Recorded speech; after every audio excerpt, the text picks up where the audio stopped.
Hello दोस्तों, welcome back to my channel. अगर आपने अभी तक मेरे चैनल को सब्सक्राइब नहीं किया है तो जल्दी से मेरे चैनल को सब्सक्राइब कर दें। एपिसोड 27 की शुरुआत में गाओजन जेन से पूछता है कि सुवेन की किडनी ट्रांसप्लांट से तुम्हारा कोई ताल्लुक है। जेन गाओजन के इस सवाल का जवाब नहीं देती। गाओजन कहता है कि तुम्हारे पास एक ही किडनी है, इसलिए तुम्हें अपनी ज्यादा टेक केयर करनी चाहिए। और वैसे भी अगर सुवेन को तुम्हारी इस कंडीशन के बारे में मालूम होगा तो उसको बिल्कुल भी अच्छा नहीं लगेगा। जेन गाओजन से कहती है कि तुम मुझे इतना नाइसली ट्रीट क्यों कर रहे हो, लेकिन गाओजन जेन के इस सवाल का जवाब नहीं देता। कहता है कि तुम्हें रेस्ट करना चाहिए क्योंकि नेक्स्ट वेडनेसडे तुम्हारी हियरिंग है। आज ही शेनग्यू की मॉम को देखकर कहती है कि क्या आप मेरी मदद कर सकती हैं? मैं मिस्टर टेन से मिलना चाहती हूँ। क्या आप जानती हैं कि वो कहाँ पर होंगे? शेनग्यू की मॉम कहती है कि तुम उनसे क्यों मिलना चाहती हो? तो यही कहती क्योंकि मैं उनको मिस कर रही हूँ। इसके बाद जेन की आज हियरिंग होती है और गाओजन भी जेन के साथ आज कोर्ट आया होता है। अब गाओजन जेन से कहता है कि मैं तुम्हारा लॉयर नहीं हूँ, इसीलिए मैं गैलरी में बैठूंगा। बस इन डॉक्यूमेंट्स में जो कुछ भी है तुम्हें जज को वो बताना है और तुम बिल्कुल भी नर्वस नहीं होना, मैं तुम्हारे साथ हूँ। अगर तुमने कोई भी गलती की तो मैं तुम्हें सिग्नल दे दूंगा। जेन गाओजन की बातें सुनकर मुस्कुरा देती है। फिर ये दोनों कोर्ट रूम में आ जाते हैं। अब यूनिंग की मॉम भी कोर्ट आई होती है। इतने में ही शेनग्यू की मॉम यी को अपने साथ ले आती है। तो यूनिंग की मॉम कहती है कि तुम इस बच्ची को क्यों अपने साथ ले आई हो? तो शेनग्यू की मॉम कहती है कि ये जेन के लॉयर से मिलने की बहुत जिद कर रही थी, इसलिए मैं इसको अपने साथ ले आई हूँ। वैसे भी इसकी आंट घर नहीं थी तो इसको वहाँ पर मैंने अकेले छोड़ना मुनासिब नहीं समझा। अब ये दोनों यी के साथ कोर्ट में अंदर जाना चाह रही होती है, लेकिन गार्ड कहता है कि छोटे बच्चे कोर्ट में नहीं जा सकते। ये दोनों बहुत रिक्वेस्ट करती है, लेकिन गार्ड कहता है कि ये रूल्स के खिलाफ है। अब गाओजन को एक अननोन नंबर से कॉल आ रही होती है, तो गाओजन ये कॉल सुनने के लिए कोर्ट रूम से बाहर आ जाता है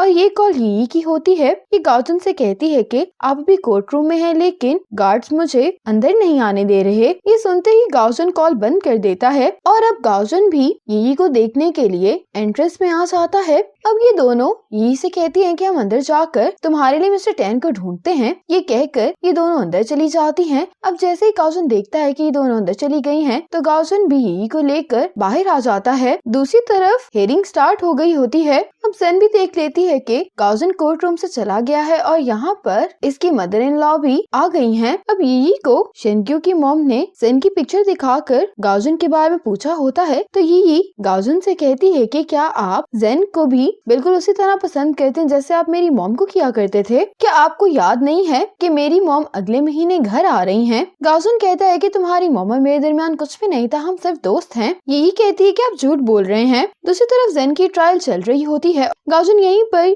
यी के साथ जियो के आने का इंतजार कर रहा होता है। इतने में यहाँ पर जियो आ जाता है। गाओजन यी से कहता है कि तुम कुछ देर इन अंकल के साथ खेल लो। जियो तो ये सुनकर हैरान होता है। गाओजन से कहता है कि मैं इसको किस तरह से संभालूंगा? तो गाओजन कहता है कि कुछ ही देर में शिनलियांग यहाँ पर आ जाएगी। ये कहकर गाओजन अंदर चला जाता है। अब यी तो चिल्लाने लगती है और कहती है कि मुझे मदद चाहिए और ये गाओजन का नाम ले रही होती है। ये देखकर गार्ड भी मुतवज्जा हो जाता है। अब ये गार्ड यी को लेकर रूम में आ जाता है और गाओजन और जियो भी यहीं पर होते हैं। अब शिनलियांग भी यहाँ पर आ जाती है, जो यी को डांटने लगती है कि आखिर तुम यहाँ पर किसके साथ आई हो? जेन की ट्रायल खत्म हो गई होती है। अब गाओजन भागते हुए कोर्ट रूम में जाता है, लेकिन हियरिंग खत्म हो गई होती है और जेन अकेले बैठी होती है। गाओजन जेन के पास जाता है तो जेन गाओजन से कहती है कि ट्रायल अच्छी गई। गाओजन कहता है कि मुझे माफ करना, अचानक से ही मुझे मेरे क्लाइंट की कॉल आ गई थी। जेन कहती है कि तुम्हें ये सब कहने की जरूरत नहीं है, बल्कि मुझे तो तुम्हारा शुक्रिया अदा करना चाहिए, क्योंकि ये मटेरियल जो तुमने मेरे लिए तैयार किया है इसके बगैर ये ट्रायल अच्छी ना जाती।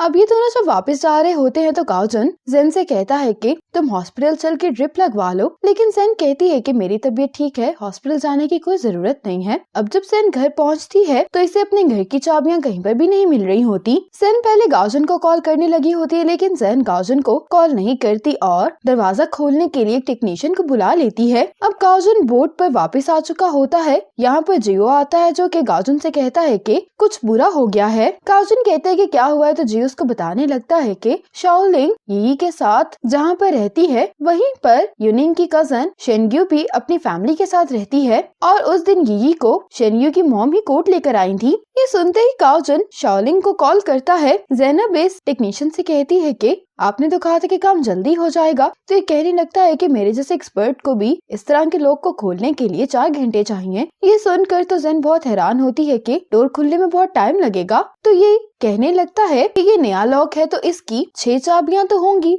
लेकिन भला अपनी 6 चाबियां ही कौन अंदर छोड़ता है। ये बात सुनकर जेन बहुत हैरान होती है। जेन कहती है कि इस लॉक की कितनी स्पेयर कीज हैं? तो ये टेक्नीशियन कहता है कि 6, क्योंकि इस तरह के लॉक्स की इतनी ही स्पेयर कीज होती हैं। जेन तो शॉक में आ गई होती है और इतने में ही ये डोर भी खुल जाता है। अब जेन के पास जितनी भी स्पेयर कीज होती हैं, जेन उनको टेबल पर रखकर बैठी होती है और उसको याद आता है कि गाओजुन ने इसको बताया था कि इसने लॉक चेंज करवाने के बाद सभी कीज शू कैबिनेट पर रख दी हैं। जेन अब शू कैबिनेट पर ये एक चाबी ढूंढने के लिए आ जाती है, लेकिन जेन को यहाँ पर कोई भी चाबी नहीं मिलती। अब गाओजुन को जेन की कॉल आती है। जेन गाओजुन से कहती है कि जब तुमने मेरा लॉक चेंज करवाया था तो तुम्हें लॉक मास्टर ने कितनी चाबियां दी थी? गाओजुन कहता है कि मैंने इस बात पर इतना ध्यान नहीं दिया, लेकिन तुम अचानक से इस बारे में क्यों पूछ रही हो? जेन कहती है कि आज मैं अपनी चाबियां घर पर ही भूल गई थी, तो मैंने लॉक मास्टर को अपना दरवाजा खोलने के लिए बुलवाया था। उसने मुझे बताया कि मेरे घर के लॉक की टोटल 6 चाबियां हैं। मैंने अपने घर में अच्छी तरह देखा है, लेकिन मेरे पास सिर्फ 5 ही चाबियां हैं। क्या तुम्हारे पास उस लॉक मास्टर का नंबर है? मैं उससे अपनी एक स्पेयर की के बारे में पूछना चाहती हूँ। गाओजुन जेन से कहता है कि मैं भी थोड़ा सा बिजी हूँ, तो जब मैं वापस आऊंगा तो हम इसके बारे में बात कर लेंगे। गाओजुन यी को पिक करने के लिए आया होता है, तो ये शॉलिंग से पूछता है कि क्या येन और शेनग्यू तुम्हारे नेबरहुड में ही रहते हैं? तो ये कहती है कि हाँ। गाओजुन कहता है कि मैं एक केस हैंडल कर रहा हूँ, अगर तुम्हारे पास कोई आए। तो शॉलिंग इसकी बात काटते हुए कहती है कि मैं तुम्हारे बारे में कुछ नहीं बताऊंगी और मैं तुम्हें जानती ही नहीं हूँ। मैं बस ये चाहती हूँ कि ये अगले महीने तक मेरे साथ आराम से रहे, ताकि मैं इसको एन रियन के हवाले कर दूं जब वो जेल से वापस आए। इसके बाद गाओजुन जब यी को वापस घर लेकर जा रहा होता है, तो यी से कहता है कि तुमसे तुम्हारी आंट ने जो कुछ भी मेरे और तुम्हारी मॉम के बारे में कहा है वो गलत है। उस टाइम पर तुम्हारे मॉम डैड के दरमियान झगड़ा चल रहा था और तुम्हारी मॉम तुम्हारे डैड से डिवोर्स हासिल करना चाहती थी, इसीलिए तुम्हारी मॉम ने मुझे एज अ लॉयर हायर किया था। लेकिन तुम्हारी कस्टडी पर तुम्हारे पेरेंट्स का झगड़ा और ज्यादा बढ़ गया। तुम्हारे डैड को लगा था कि डिवोर्स के लिए मैं तुम्हारी मॉम को भड़का रहा हूँ, इसीलिए वो नाइफ के साथ मुझ पर हमला करने वाले थे। तुम्हारी मॉम ने मुझे बचाने की कोशिश की और गलती से वो नाइफ तुम्हारे डैड को लग गई। यही कहती है कि आप झूठ बोल रहे हैं। गाओजुन कहता है कि तुम्हारी मॉम अगले महीने आ जाएंगी, तो तुम उनसे खुद पूछ लेना कि ये झूठ है या नहीं। अब जेन जब काम कर रही होती है तो इसकी तबीयत खराब हो जाती है। इसका कोलीग इसके साथ ही होता है जो इसको यहाँ पे पड़ी चेयर पर बिठा देता है।